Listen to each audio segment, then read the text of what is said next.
Chaos is erupting in the UK, China's making it worse, and it's starting to hit right here at home. We're finally starting to see the effects of the trade war. As you're about to see, the world isn't ready for what's coming. Smash that like button and stay tuned as we head over to CNBC, where we pick today's story up. As the UK economy shrinks sharply in April as Trump tariffs and tax rises kicked in. And up until now, we've largely been seeing signs in the economic data of all the front running of tariffs. And many people have been waiting for inflation to hit, but we've warned what's coming is going to be far worse than any increase in inflation. And now we're finally starting to see it hit the UK. And then, as you're about to see, China's only going to make it worse.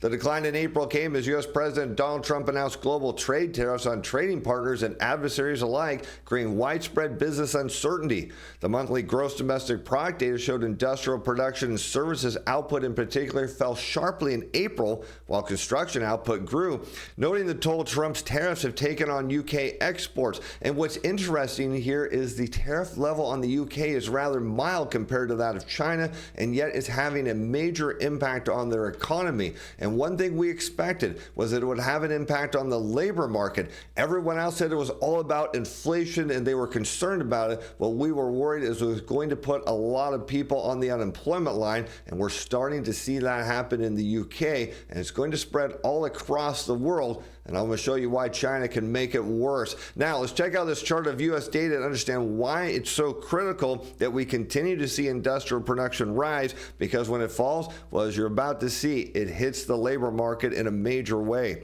Let's go back to the mid-1980s, and what do we see? Industrial production in blue comes nosediving down. You can see continued unemployment claims in red head higher. It happens again going into the 91 recession, again going into the dot-com bubble. You can clearly see it happen during the financial crisis, and look, right ahead of the pandemic, we even see a drop in industrial production. You see it has an impact on the labor market, and look right now, you can see they're right in sync. Where industrial production peaked, you see the bottom in continued claims, and right now what we're expecting, if based on what we're seeing in the UK, is industrial production to head down, that means when it hits here in the US, what we're likely to see is continued claims go higher. But wait till you see the data that was released today.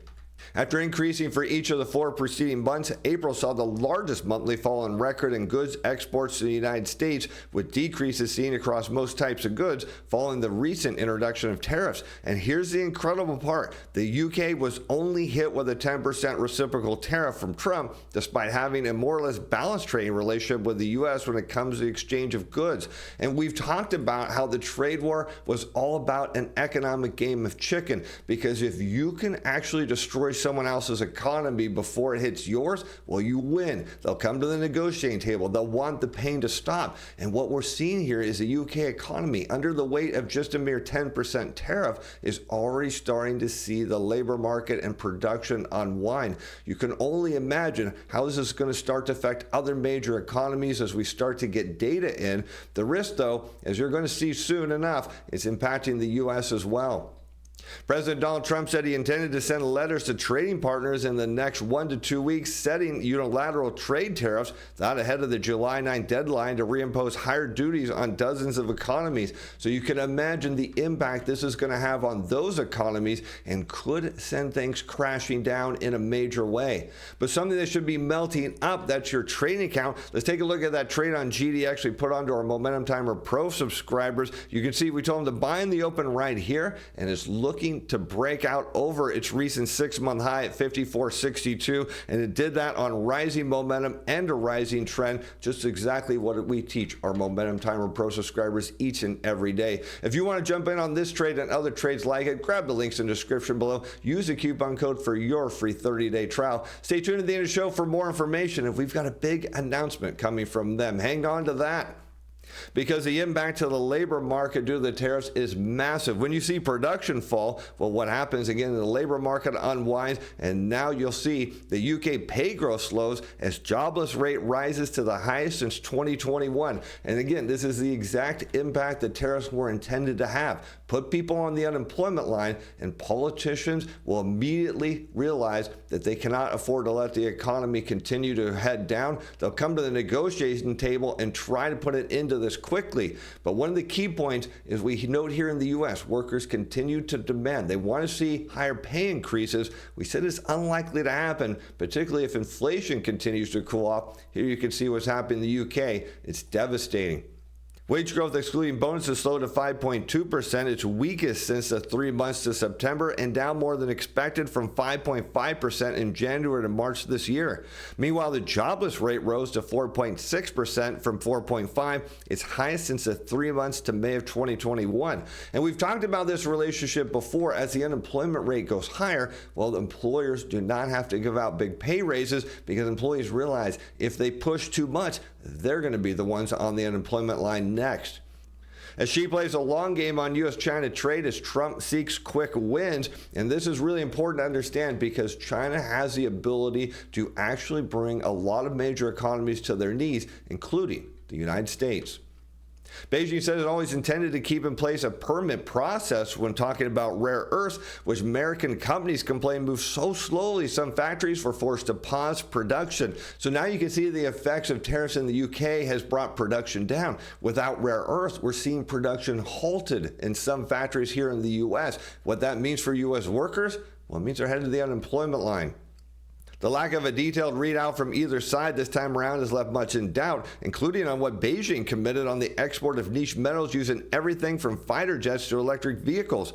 Lutnick said that China was going to improve, quote, all applications for magnets from the United States companies right away, a sweeping claim that appeared to leave plenty of room for disappointment. And we know that that is going to be the likely case, is we're going to be disappointed because we've already heard from China in exchange they want intellectual property. American CEOs are saying no way. So yes, maybe there will be a fast-track path, but it could be at a major cost. China controlling this here because they know if they can shut down the production of U.S. factories, and it doesn't have to be a lot of them, it puts people on the unemployment line, and then as you'll see here in a little bit, it starts to spiral right out of control. But I want to know what you think. Is China going to fast-track these applications and send rare earths over, or is this just a game in a bigger ploy to bring the U.S. back to what they want? Weigh in the comments below. I'd love to hear from you. Owning gold is often talked about during times of economic uncertainty. While some choose to hold gold to diversify their assets, there are other options to make your gold potentially more productive. Monetary Metals presents an opportunity to turn your idle gold into a productive, yield-bearing asset with the potential to pay you more ounces of physical gold every month. The income is earned in gold, not dollars, not IOUs, but actual physical gold deposited into the account every month. The approach allows gold owners to potentially generate yield while retaining ownership.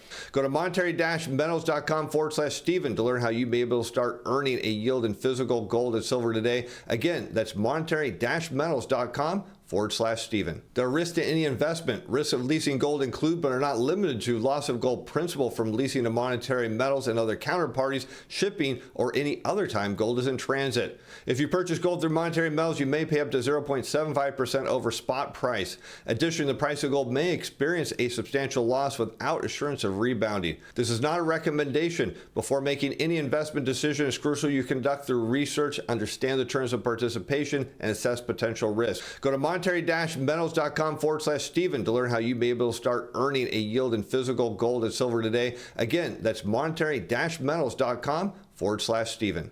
Because while China has felt the pain from U.S. levies, with exports to the world's largest economy plunging 34% in May, Trump appears to be in a bigger hurry to get a deal, and it has everything again to do with the U.S. labor market. We heard from President Trump going into these tariffs that the U.S. economy was strong, but we noted the timing of this wasn't the best because the U.S. economy was slowing down. Now think back to his first term. What was happening? The economy was growing, and it was able to absorb those tariffs. We said that this was going to be a problem, pushing growth down even more. You can sense he's getting nervous here because China's economy hasn't blown up. Well, at least not yet. And here we can see that now the reality is starting to hit the U.S. economy as U.S. recurring jobless claims jump to the highest since the end of 2021. And we've been warning for months that this eventually was going to happen if the trade war didn't end and the economy didn't turn around. We've heard from a lot of employers. They wanted to keep their employees. And we said that's a wonderful thing. But the problem is employers are not magic money trees. They can't keep people around forever. And if business slows down, hours will get cut. And the next thing you know, employees will go, and starting now. Continuing claims are proxy for the number of people receiving benefits advanced to 1.96 million in the week ending May 31st. Keep in mind, we've talked about how 2 million is the inflection point. Once it hits that, our prediction is that it's going to start to spiral higher in a major way. Meanwhile, Metre new findings that smoothest volatility climbed to the highest since August 2023. But I want to know from you, do you think 2 million is the mark? Do you think it needs to go higher? Where do you think the number is before continued claims spiral out of control? Because we've talked about where continued claims go, initial claims fall, and we're finally starting to see it. Let's take a look at this chart of initial claims in blue against continued claims in red. What do we see going back to the late 1980s? Continued claims heading higher because people on unemployment are unable to find a job. The longer they're on unemployment, the more their spending drops. That affects other workers. You see initial claims heading higher right into the recession. You see it happen going in the dot-com bubble. The same relationship in the financial crisis, and now we're seeing it as well. Many of the experts said not to worry, continued claims would come down because initial claims weren't rising. We said that didn't matter. If continued claims stay elevated, initial claims would soon fall. And now the data is starting to support that, and it's a dangerous sign. You can kind of see now why President Trump wants to make a deal and quick, and why China could be the reason we see not just the U.S. economy, but other economies all over the world start to plunge down. It's all over rare earths and their power and control over them. The spike in recurring claims coincides with a slowdown in hiring, suggesting that out-of-work people are struggling to find employment. And that's been an issue we've noted for a couple months now, is that people that were going on unemployment were struggling to find work, some of them even dropping out of the workforce. And again, as their spending power goes down, it eventually backfeeds into the economy. It affects other workers' income. And next thing you know, their hours are getting cut, and so too will their job. The report did cover a period including Memorial Day and the start of summer school breaks in some states, which tends to make the data more volatile. As we continue to see from the mainstream media, they're hoping that this isn't a trend and just a one-off report, because if it's a trend, well, watch out. Things are going to get much worse. But the evidence that is starting to happen here in the U.S., that what happens in the U.K. is falling all around the world, and this means what we just saw in the unemployment data isn't just a one-off report. The odds is now a trend, as muted U.S. producer prices add to a string of tame inflation reports. The producer price index rose 0.1% from a month earlier. Excluding food and energy, the PPI also increased 0.1%.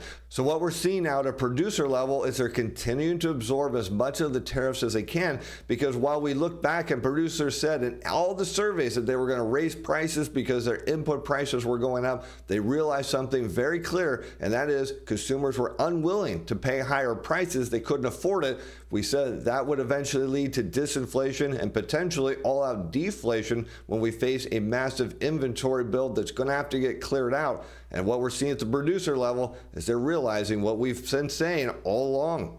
While the impact of higher tariffs has so far been modest for Americans, again, because everybody's trying to absorb it, economists see price pressures building in the second half of the year as companies look to guard against further margin weakness. And I couldn't disagree more with that statement, because the notion is that right now companies are absorbing the tariffs, but they're going to have no choice but to raise prices. No, there's going to be something else they're going to do. They're going to lay people off because they've already realized they can't raise prices because people won't pay it. So what do you do to defend your margin? Well, you cut expenses, the biggest one you've got on your books. And the evidence is clear as we now look at industrial production data. We can see here in the U.S. that when producer price index by commodity for final demand, shown in red, goes down, it tends to lead to a decline in industrial production. Now think back when we talked about the U.K., what did we see in the chart here from the U.S.? When industrial production goes down, the need for employees goes with it. So the risk right now is we're seeing disinflation in the producer price index. That will backfeed into the consumer price index. It'll bring production down. And what we should expect to see is hours get cut, we're going to see pay growth slow, and the unemployment rate rise. That's the risk here. It's starting to happen right here at home. The cost of processed goods for intermediate demand, and this is key because we've been talking about final demand, which reflect prices earlier in the production pipeline, barely rose. So despite, again, the media saying, look, we're going to see prices go up, what you're seeing from producers is we can't raise prices. We have no options. And again, the only answer is going to be putting people on the unemployment line. Let's talk about how this puts margin pressure on businesses, as here we see American corporations facing margin pressure, which confirms that companies are eating the tariff costs. This chart of the consumer price index less the PPI, both on a year-over-year rate of change. In other words, despite all the fear, uncertainty, and doubt, companies are soaking up any tariff price increases and not passing them on to customers. We said that was a likely case because, again, consumers can't afford higher prices. So businesses, yes, can they raise their price? But if you have no customers, next thing you know, you're out of business. Producers are now realizing this. But again, the only answer they have now is they're going to have to defend their margins, and that means cutting employees. And now let's take a look at that same chart. We're going to overlay the consumer price index at less the PPI for final demand in blue against continued unemployment claims in red. So now we can understand why continued claims hit 1.96 million, because when producers face margin squeeze, well, it does have an impact on the labor market. Particularly, you can see here going into the pandemic, and you can see it very clearly now that as they were getting squeezed at the margin, they started laying off, and now what they're facing is more pressure. Their only answer is going to be to cut their biggest expense. And as we started the show, what we can see is that people all over the world aren't ready for what's coming. And what's likely to happen is going to be mass unemployment. But despite the fact that global economy could come unwound due to the trade war, it doesn't mean your trading account has to go with it. Let's talk about that trade on GDX. We put under our Momentum Timer Pro subscribers on April 30th, now up 4.19% and looking to break out if it gets over its 6-month high. Now, how do we do this? Well, we look at momentum. We look at those technical indicators like the RSI and the MACD, but we aggregate them together to get a clear picture. But what we pair this with is the trend, because when you come out of oversold condition and the price trend is rising, you get a great signal, one that we found is extremely consistent. Here you can see back on the 30th, we told our subscribers to buy on the open, and you could have jumped in on this trade too. And here's what you get every day when we see one of our securities, and again, we back tested our whole report. So when a signal is generated, we test it to see if it has a high probability of generating a positive return. If it does, it gets right on our hot list. But in addition to that, you get all the momentum signals across all the broad equity, bond, currency, and commodity markets. You get them on a 1 day, 1 month, 3 month, and even up to a 6-month window to let you know what the trend is for momentum so you can trade it better. Now, what do you get? You get the daily report. You get the tradable signals. I review all the trades and give you my opinions on the best ones. I give you risk control levels and update them. I give you a full tracking of all the open trades and returns. You get a weekly update. And here's the best part. You get that 30-day free trial. Now, you want to jump on that because we have a big announcement coming for our subscribers. How do you do it? Grab the links in the description below. Use a coupon code for your free 30-day trial. And with that, I'm Steve Van Metre. Thanks for watching. Thanks for being fans. Bye now.